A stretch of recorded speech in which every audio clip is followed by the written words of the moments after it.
ఆంధ్రప్రదేశ్లో ఈరోజు జరిగిన పోలింగు ఆసక్తికరంగా జరిగింది. మొత్తం కూడా ఉదయం నుంచి అన్ని పోలింగ్ బూతుల్లో కూడా భారీ ఎత్తున క్యూ లైన్లు కనిపించాయి. ఇక్కడ 3 గంటలకి మొత్తం కూడా 55.49% ఓటింగ్ పర్సంటేజ్ అయితే నమోదైంది. అయితే ఈ మొత్తం ఈ టర్నౌట్ ఓటింగ్ టర్నౌట్ అయితే ఏదైతే ఉందో అది ఎవరికి అనుకూలంగా మారింది అంటే ఇక్కడ కూటమికి అనుకూలంగా ఉందా, వైసీపీకి అనుకూలంగా ఉందా అనే చర్చలు అయితే విపరీతంగా జరుగుతున్నాయి.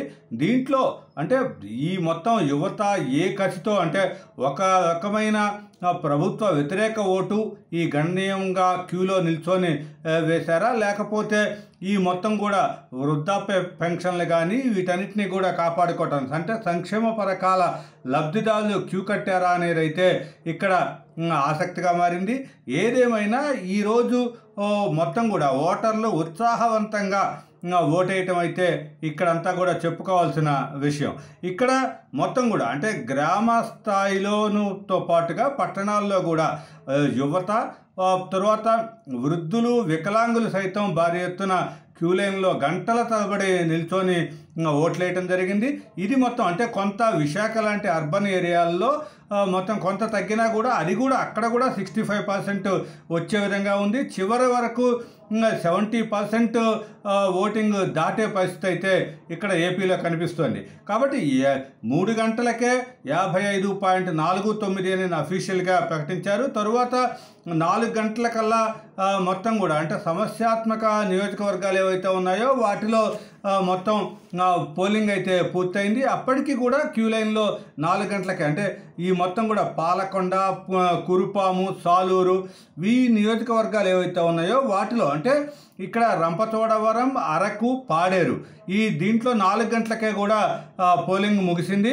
అయితే మిగతా ఉన్న 169 నియోజకవర్గాల్లో 6 గంటల వరకు కూడా పోలింగ్. అయితే ఇదంతా కూడా పూర్తి స్థాయిలో ఎవరు అంటే మిగతా ఇతర ప్రాంతాల్లో ఉండేవాళ్ళు సైతం కూడా భారీ ఎత్తున ఆంధ్రాకి తరలి రావటం, తర్వాత ఉదయం నుంచే అంటే ప్రారంభం నుంచే 7 గంటల నుంచే కూడా క్యూ లైన్లు భారీగా కనిపించడం అయితే అందరికీ కూడా ఆశ్చర్యానికి గురి చేస్తుంది.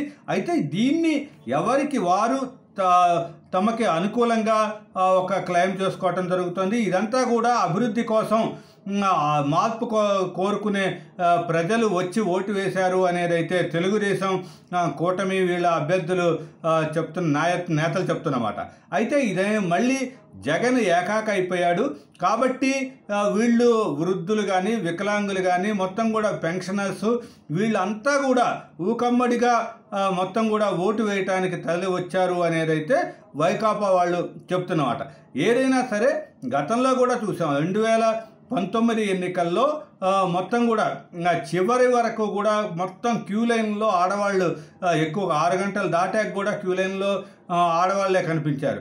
అప్పుడు ఇదంతా కూడా పసుపు కుంకుమ నిధులు విడుదల చేశారు కాబట్టి తెలుగుదేశానికి కృతజ్ఞతగా వీళ్ళు ఓటు వేయటానికి వచ్చారు అనే ఒక టాకిన పడ్డది చివరిలో. అయితే అది ఫలితాల్లోకి వచ్చేటప్పటికి తారుమారైంది. కాబట్టి ఇప్పుడు ఏం జరుగుతుంది, ఇదంతా ఉదయం నుంచి కూడా ఒక మొత్తం క్యూ లైన్లో భారీ క్యూ లైన్లు కనిపించటం ఇదంతా కూడా ఎవరికి అంటే ఎవరి కొంపముంచుతుంది అంటే ఎవరికి అనుకూలంగా మారుతుంది, ఎవరికి మైనస్గా మారుతుంది అనేది అయితే ఆసక్తికరంగా మారింది. అయితే ఇక్కడ తెనాలిలో ఒక ఎమ్మెల్యే ఓటర్ మీద చేయి చేసుకోవటం ఘటన ఒకటి, తర్వాత మాచర్లలో ఉద్రిక్తత, తర్వాత అనంతపురం తాడిపత్రిలో ఉద్రిక్తత, ఇవన్నీ కూడా కొంత స్వల్ప ఉద్రిక్తతలు కంట్రోల్లో ఉన్నా సరే మొత్తం మీద ఏపీలో ఈ పోలింగ్ అనేది అయితే ప్రశాంతంగా జరిగింది.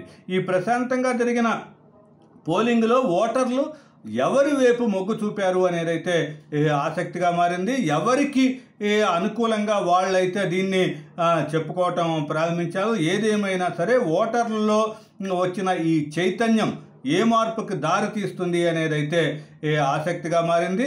ఏదేమైనా సరే కొంత మార్పు కోరుకుంటున్నాము అభివృద్ధికి అని యువత చెప్తుంటే మొత్తం వృద్ధులు వీళ్ళంతా కూడా ఈ పెన్షన్ వీటన్నిటి కోసం అంటే మనకి సంక్షేమ పథకాలు కావాలి అనే పరిస్థితే కనిపిస్తుంది.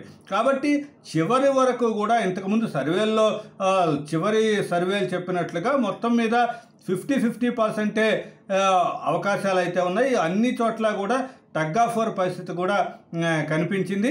ఏదైనా సరే ఒకేసారి ఒక కూటమికి జోషనో లేకపోతే వైసీపీకి జోష్గా ఈ ఫలితాలు వస్తాయనేదైతే ఎక్కడా కూడా కనిపించడం లేదు.